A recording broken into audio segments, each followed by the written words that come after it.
Boa noite a todos. Espero que estejam todos bem. Eu também, graças a Deus. Agradeço a vocês, a casa, a espiritualidade amiga, a oportunidade de estarmos juntos mais uma vez, em mais uma casa de oração, entre tantas pela cidade que nos dá a oportunidade de nos conectar à graça de Deus, a essa graça magnífica que com o tempo nós vamos observando. Sem fé é difícil para que a ação de Deus chegue até nós. Por quê? Porque nós cobrimos de sombras, obsessões, dificuldades. Então a sintonia é o que vai comandar a ação da espiritualidade em mim. Então é por isso que eu preciso conhecer a sintonia na qual eu estou conectado, espiritualmente falando. Como que eu estou no momento? Eu estou bem com Deus? Eu faço as minhas orações? Eu aceito a vida como ela é, porém eu busco dar o melhor que eu posso para que a vida seja menos dolorida e para que eu tenha mais frutos, material e espiritualmente? Porque tudo isso é o que vai ditar a graça de Deus na minha vida, porque ela está para todos. Porém, muitos esperam o auxílio gratuito da espiritualidade. Esperam que simplesmente Deus chegue até nós, né, e faça tudo o que precisamos. Muitos de nós somos assim, porém não funciona dessa maneira. É só nós observarmos lá no livro Nosso Lar, como que a espiritualidade consegue chegar, né, até o nosso personagem principal, André Luiz. Como? A partir do momento que ele se ajoelha e se conecta com a espiritualidade e eleva a sua fé, fazendo uma oração. Então é neste momento que ele consegue o auxílio que já estava ali, porque o auxílio de Deus, ele está para todos nós, sempre esteve, desde o início dessa nossa humanidade terrena. As revelações estão para todos nós, o despertar está para todos nós. Então esse auxílio sempre esteve desde lá atrás, através dos grupos, através dos pajés, através das nossas primeiras caminhadas aqui na terra, lá no pau, na pedra, caçando, sobrevivendo da melhor maneira possível entre as cavernas. A espiritualidade sempre esteve ao nosso lado, inclusive nos tempos atuais. E é muito interessante quando a gente fala em nova era, a primeira coisa que as pessoas têm, muitas das vezes, é achar que vai se concretizar os apocalipses que nós vemos na Bíblia. De certa forma, tudo tem um porquê e também algumas coisas acontecem. E nós vamos dizendo assim, olha, está se realizando. Só que o que está se realizando sempre aconteceu em menor ou em maior grau. E aí, essa nova era, ela tem muito mais a ver com o lado espiritual do que esse lado material que nós vemos. A terra como está, explodindo a todos os cantos, terremotos, maremotos. Aí a gente até se assusta. Mas acontece que essa nova era tem a ver mais com a regeneração do espírito. Tem a ver mais com uma aglomeração de conhecimentos que vão se solidificando para que nós possamos ir absorvendo e fazendo essa absorção nós vamos conseguindo a nossa regeneração. Então, é como se todos os conhecimentos que eles são plantados na terra, desde os primórdios, estivessem passando por um filtro. Porque nós conhecemos na terra tantas doutrinas, tantas religiões, não é assim que funciona? Mas aí nós perguntamos, qual que é a certa? Qual que é a errada? Qual que eu devo seguir? É a fé cega? É a fé raciocinada? Aí nós ficamos na dúvida. Só que o que nós não entendemos é que a ciência vem nos explicar tudo já, através da razão.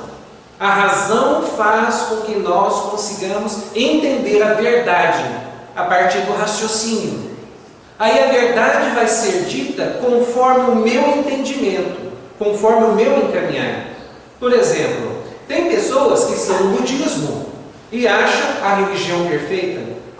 Catolicismo, evangélico, umbanda, candomblé, entre tantas outras, e acham a religião perfeita. Nós que estamos na doutrina espírita, achamos ela no caráter de religião, de religiosidade perfeita para nós. Somos melhores do que os outros? Não. A questão aqui é de raciocínio e o momento no qual cada um está de entendimento da religiosidade de Deus e do que a gente quer. Não sei se eu estou sendo claro, tá? Então cada um, conforme o seu entendimento, agora acredita em céu, inferno e pronto. Ou vai para o céu ou vai para o inferno, acabou. Mas tem outros que acreditam que tem algo além, que sentem algo além. E essa nova era vem nos despertar justamente para isso. Não mais o Deus da guerra, que antes era necessário. Não mais aquele Deus bruto, que antes era necessário. Não mais aquele Deus punitivo, que antes era necessário. Tanto que Moisés ele precisava, a tudo que ele impunha como lei, a lei ele imprimia como se viesse de Deus. Ele fazia dessa maneira. Para quê? Para assustar o povo, para que o povo escutasse e para que o povo agisse da melhor maneira possível. Então tudo tem um porquê. Então nós vamos conhecendo todos os profetas que nós temos na Bíblia, que a doutrina espírita vem esclarecer. Nós vamos vestindo a camisa do cristão ou buscando segui-la, porque não é fácil. A maior parte de nós aqui na Terra, a partir de Jesus, nós entendemos que nós temos um Pai, não só um Deus, mas nós temos um Pai que está por todos nós, que nos criou. E a partir do momento que Ele nos cria, Ele gera todo um recurso, toda uma quantidade de recursos que são suficientes para que nós nos encontremos em espírito e nos encontremos com Deus. Perfectíveis que somos, os seres inteligentes da criação. Não é à toa que, se formos observar a história do ser humano, nós vamos observando que desde lá atrás, antes do conhecimento do fogo, até os tempos atuais, obra do ser humano, que é, de certa forma, nós também temos auxílio da espiritualidade, que ela vai também nos incutindo, ela vai também nos empurrando, para que nós vamos conseguindo desenvolver as coisas. Ela nos auxilia. Na música, as nossas músicas vão se aproximando, não quer dizer que está igual, vão se aproximando da música divina. E assim, devagar, os nossos trabalhos na Terra vão se aproximando do que a espiritualidade quer. Trabalhos que auxiliam a todos. Poderes, aqui, temporais, que auxiliam a todos. E essa nova era, que nós estamos chamando a atenção desde lá atrás, é justamente para acordar-nos para isso, para a perfeição que se aproxima, para a felicidade que se aproxima, para a alegria em espírito que nós vamos estar. Ela se aproxima e ela busca nos acalmar, porque a maior parte de nós estamos afoitos, estamos preocupados, estamos vendo vídeos aí na internet que estão dizendo que é o fim dos tempos. Estamos vendo vídeos aí na internet que nos assustam. Mas o Evangelho, ele sempre foi categórico. Tudo está como precisa estar. A escola está seguindo exatamente no segmento necessário para que todos nós, aqui na Terra, tenhamos a oportunidade de despertar. Todos nós. Aí nós temos essa ideia, uma nova era para a humanidade, na qual, como eu estou dizendo, todos nós vamos despertar? Vamos. E o que está ajudando tudo isso? Como que Kardec conseguiu, para nós, desenvolver a doutrina espírita, codificá-la? Através da ciência. Como que nós vamos resolvendo os problemas em nossas casas? Como que nós vamos resolver os problemas em nossos serviços? Através da ciência adquirida pelo homem, através dos tempos, e vencemos a idade das trevas, no qual não era permitido ciência, mas nós vencemos a idade das trevas, e hoje nós estamos aqui, praticando essa ciência e desenvolvendo tudo aquilo que nós ainda temos dúvidas. E Kardec conseguiu, de uma forma assim esplêndida, trazer para nós a doutrina dos Espíritos, trazer para nós a nossa essência, acordar para o que somos, nos chamar a atenção para que a vida continua, que todos nós somos seres mortais, capazes de ir superando as nossas dificuldades, mas entendendo pontos de vista, mudando pontos de vista, porque cada um aqui tem um objetivo de vida, tem um entendimento de vida, entende a religiosidade de uma maneira, a materialidade de uma maneira, tem o seu senso de objetivos, e a doutrina espírita, ela busca essa ciência magnífica, ela busca burilar esses conhecimentos, essas ideias e esses sensos de objetivos que nós temos, buscando fazer com que a transformação seja mais efetiva, buscando fazer com que cada um que aqui está vai se encontrando, superando os seus medos, porque o que causa neste mundo depressão, pânico, tristeza, falta de senso de objetivos, principalmente medo de agir perante as dificuldades, falta de fé em Deus.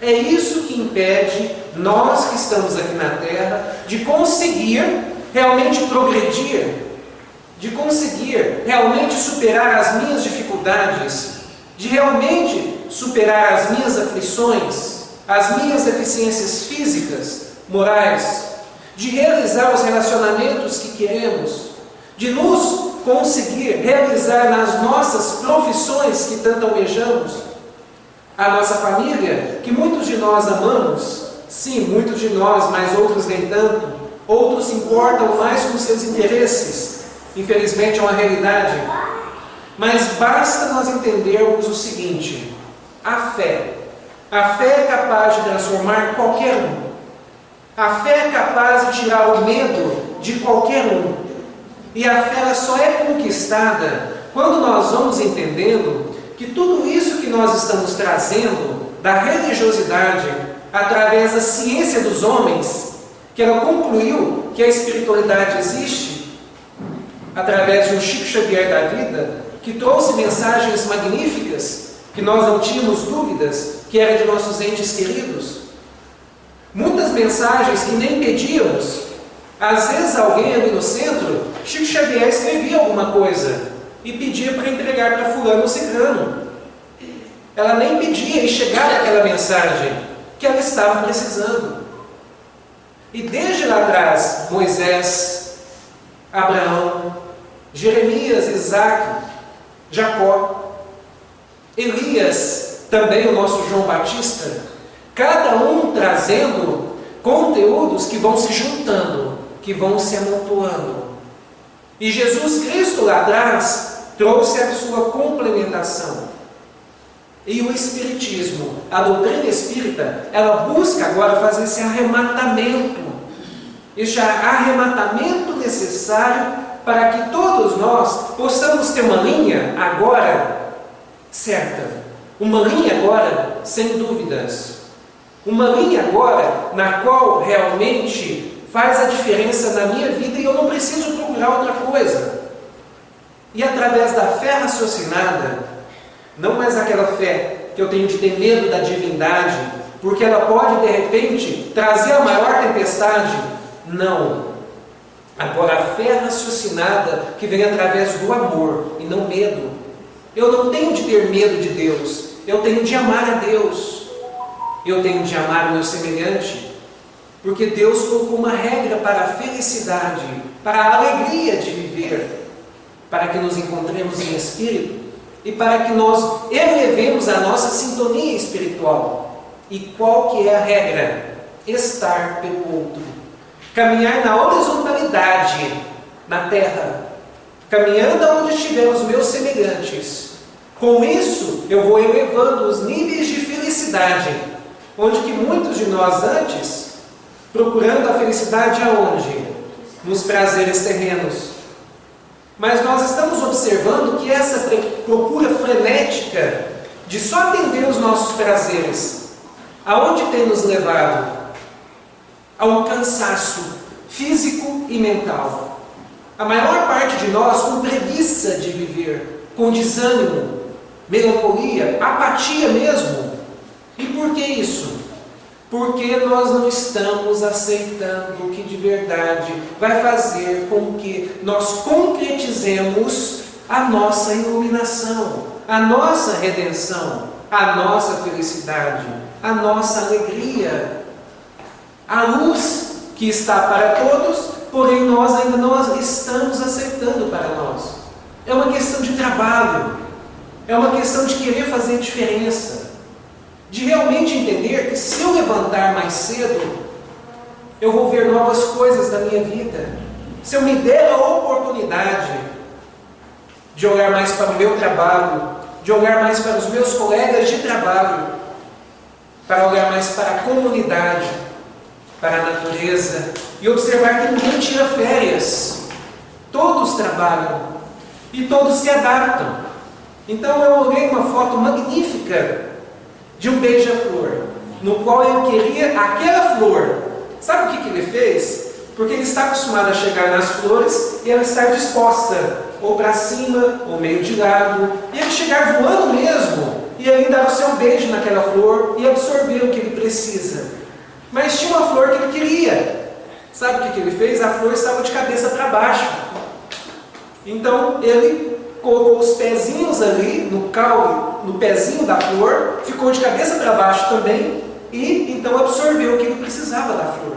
Olha que interessante. A natureza se adapta. E isso para nós não é novidade, porque a ciência vem nos mostrar isso, que nós também começamos lá, né, desde o menor organismo terreno até nós sermos hoje o que somos, seres humanos. Nós chegamos nesse patamar. E por que nós chegamos nesse patamar? Porque nós somos capazes de fazer semelhante ao que o beija-flor fez, de se contorcer, de se entortar, de aceitar regras que antes eu não aceitava, de buscar agora respeitar, de buscar agora valorizar, de buscar entender e se doar. E aí então agora, se for necessário, eu me viro de cabeça para baixo, mas eu saio atrás das coisas para resolvê-las. Eu busco aqueles que eu não perdoei, que eu não fui perdoado. Eu busco melhorar as minhas aptidões físicas e profissionais. Eu busco melhorar o meu coração, que machucado é verdade, mas qual coração que não está?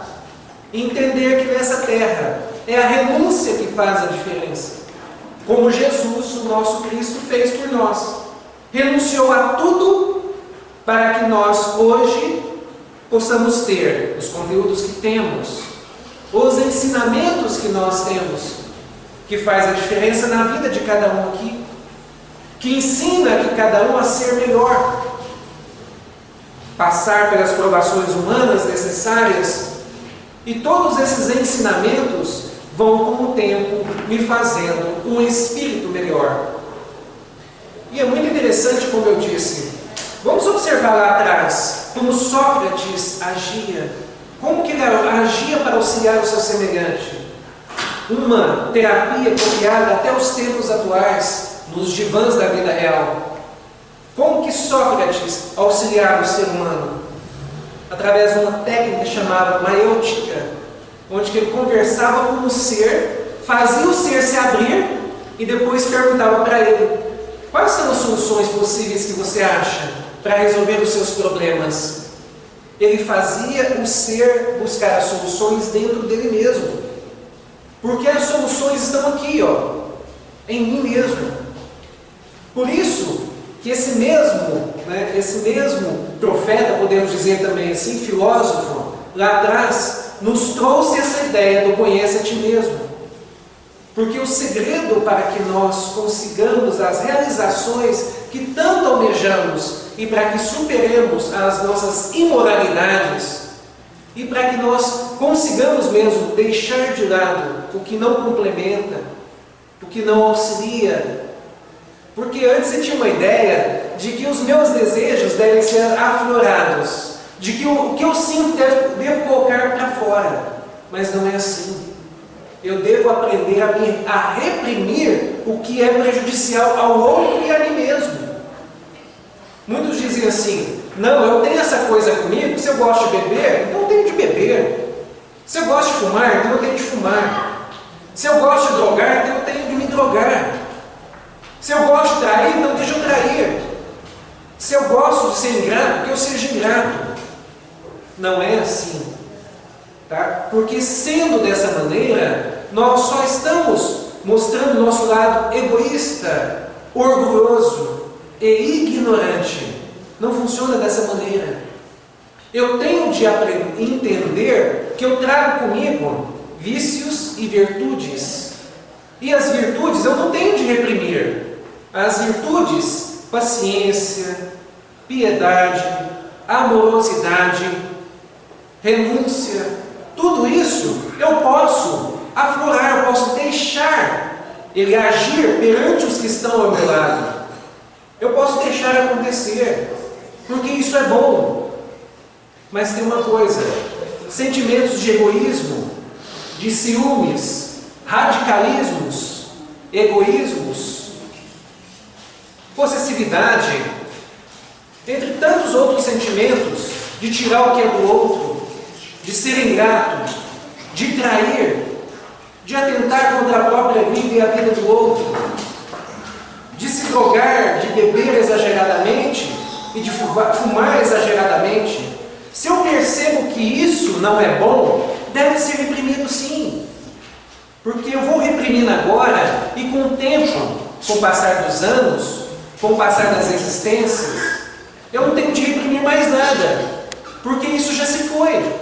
Porque eu fui me doutrinando, eu fui me estudando, eu fui aproveitando essas oportunidades aqui, em casas de orações como essa, fui aceitando a religiosidade, fui aceitando o auxílio dela, fui melhorando com a minha família, com o meu trabalho, com os meus filhos, com os meus pais, comigo mesmo, agora cuidando bem do corpo, cuidando bem da alma, fazendo o evangelho no lar, fazendo o que eu posso para o meu semelhante, cuidando, vestindo e educando. Aí, como eu disse, né? Como que ali Sócrates fazia? Ele chegava nas pessoas como em um divã. Eles perguntavam: o que acontece? O que passa consigo? Quais são as suas dificuldades? E as pessoas se abriam com ele. E aí então ele dizia assim para elas: e o que você acha que você pode fazer para mudar essa situação? Então eles mesmos ali tinham a solução, mas não colocavam em prática. Então precisavam ouvir de si mesmos. Porque se não ouvem de si mesmos, se nós não ouvimos de nós mesmos, aonde nós precisamos mudar, a mudança não acontece. E é por isso que Jesus, quando ele chegava até nós, ele falava assim: o que queres? Eu quero ser curado, eu quero ver, eu quero andar. Não é o que todos nós queremos? Eu quero amar, eu quero trabalhar, eu quero ser útil, eu quero fazer a diferença na minha vida, eu quero fazer a diferença na vida do outro. E aí Jesus veio nos dizer: então você já sabe o que precisa fazer, que assim seja. Mas o que vai fazer a diferença mesmo é a sua fé, é a nossa fé. É isso que vai nos dar energia, como o Evangelho vem nos dizer ali, que a fé é a mãe da esperança e da caridade. É a fé que eleva a esperança de levantar todos os dias e mudar o que precisa ser mudado, e transformar o que precisa ser mudado. Todos nós temos essa capacidade de mudar todos os dias se for preciso. É que nós nos apegamos às rotinas. Mas essas rotinas podem ser modificadas. E para aqueles que muitas das vezes têm uma maior dificuldade, vamos adotar as nossas rotinas, E ali, adotando as nossas rotinas, nós vamos mudando ali, olha, eu não quero mais isso, e eu vou fazer agora isso. E é isso que o Cristo veio nos chamar a atenção. A sua fé te salva, a sua fé te transforma, a sua fé faz com que você mova as montanhas das suas dificuldades de um canto para o outro. E é o que os profetas, Moisés, nos chamando a atenção para o Deus único, para o Deus verdadeiro.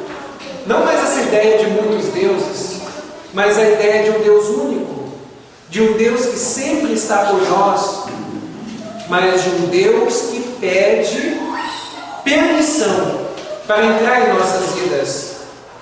Um Deus que pede permissão para se adentrar em nossos corações. Um Deus que pede que nós confiemos nele e confiemos também em Jesus. Porque ele veio nos mostrar que sem ele não chega ao Pai, que fora da caridade não há salvação. A benevolência, boa vontade para com os outros, na qual tanto ansiamos, para que os outros tenham boa vontade para conosco. Mas será que nós temos boa vontade para com os outros? Será que nós temos boa vontade para com os nossos filhos? Será que nós temos boa vontade para com os nossos pais? Será que nós temos boa vontade para nos reeducar? Aí o livro dos Espíritos vem chamar a atenção que o que nos falta é a vontade. A vontade tem a capacidade de fazer tudo o que nós precisamos, mas está certo que não vai ser de uma vez. Então essa vontade precisa prevalecer em nós todos os dias. Todos os dias nós temos de levantar com fé em Deus, fazer as nossas orações, e aí então eu colocar em minha mente, eu estou abrindo caminho para que Deus haja na minha vida, através da minha fé, através da minha oração, através do meu entendimento que essa religiosidade está por todos nós. Como nós vimos lá naqueles programas de TV, que os universitários estavam para ajudar aqueles que tinham dúvidas e dificuldades. Assim a espiritualidade está por nós. E o Espiritismo, como eu disse, ele vem trazer todas as ferramentas, ele vem trazer todo um leque de conhecimentos, um arrematamento de todos os profetas, filósofos, ministros, de todos aqueles que estiveram pela religiosidade aqui na Terra. A doutrina espírita vem arrematar estes conhecimentos e vem nos trazer médiuns magníficos, desde lá atrás, como estes profetas, até os tempos atuais. Então a mensagem é essa, que nós possamos, aqui na Terra, entender que todos nós caminhamos para o progresso. É para isso que a reencarnação nos é dada, para o melhoramento progressivo da humanidade. E não tem como fugir disso. Nenhuma ovelha vai se perder, independente da sua rebeldia. Todos que estão aqui na Terra vão acordar um dia. Basta nós entendermos isso. E do livro Pão Nosso, preserva a ti próprio. A semente valiosa que não ajudas pode perder-se. A árvore terra que não proteges permanece exposta à destruição. A fonte que não amparas poderá secar-se. A água que não distribuis forma pântanos. O fruto não aproveitado apodrece. A terra boa que não defendes é asfixiada pela erva inútil. A enxada que não utilizas cria ferrugem. As flores que não cultivas nem sempre se repetem. O amigo que não conservas foge do teu caminho. O médico divino proporciona a cura, mas se não a conservamos dentro de nós, ninguém poderá prever a extensão e as consequências dos novos desequilíbrios que nos sitiarão a invigilância. E dizendo em outras palavras, todos nós procuramos de alguma maneira na Terra a terapia que vai nos encaminhar para uma vida melhor. Não existe melhor terapeuta do que Jesus. Não existe melhores técnicas do que os seus ensinamentos. Não existe um terapeuta mais paciencioso, porque ele sabe pelo que nós passamos. E ele está aqui por todos nós, como governador, como irmão, como mestre, como guia e modelo. E a partir do momento que nós sabemos disso, nós abraçamos esse evangelho, esses estudos, estes ensinamentos e juntamos com a nossa cruz, com as nossas dificuldades e vicissitudes. Aí a tendência é, com o tempo e com as existências, essa cruz por si mesma diminuir de tamanho e peso, mas porque o evangelho vem antes, nas nossas mentes, nas nossas orações, nos nossos estudos, nas casas de orações. Aí sim vai dar certo. O que não pode é cruz sem evangelho. Isso não pode. E por que não pode? Porque será só sofrimento e decepções, sem a luz da espiritualidade estando por nós, sem conhecimentos magníficos nos guiando. Então por isso que isso não dá certo. Cruz sem evangelho. Então a meta para todos nós é isso: evangelho e cruz. E para que nós possamos finalizar, filhos de Deus, uma coisa é certa: Deus tem todos nós como filhos. Deus investe em nós como um pai. Essa terra, desde quando ela começou, todos os ministros que vieram, tudo amando de Deus, porque Deus age no ser através do próprio ser. Então essa é a certeza. E para que tudo isso, para que um dia nós nos entendamos como seus filhos e possamos dizer: eu sou filho de Deus. Porque na terra, no momento, ninguém pode dizer isso. Porque quase ninguém aqui na terra pratica de verdade as leis de Deus como deveríamos praticar. Mas vai chegar um momento que todos nós aqui, caminhando com essa nova era, com essa regeneração, nós vamos poder bater no peito e dizer assim: eu sou filho de Deus, porque eu faço o que Deus quer que o seu filho faça. Eu caminho como Ele quer que eu caminhe. Eu amo o meu semelhante como Ele quer que eu ame. Essa é a meta para todos nós. Agradeço mais uma vez a bênção da oportunidade de estarmos juntos. E eu deixo aqui essa mensagem do nosso querido Chico Xavier, que ele vem nos dizer que sem a ideia da reencarnação, sinceramente, com todo respeito às demais religiões, ele não vê uma explicação sensata, inclusive até mesmo para a existência de Deus. Chico Xavier. Porque é aquilo que eu disse: a partir do momento que nós raciocinamos e buscamos a razão, nós não podemos permitir a existência de um Deus punitivo, de um Deus que pune eternamente o seu filho por uma falha em uma existência. Agradeço mais uma vez a bênção de estarmos aqui juntos, reunidos. Agradeço a espiritualidade amiga, a essa casa maravilhosa. E fiquem todos com Deus.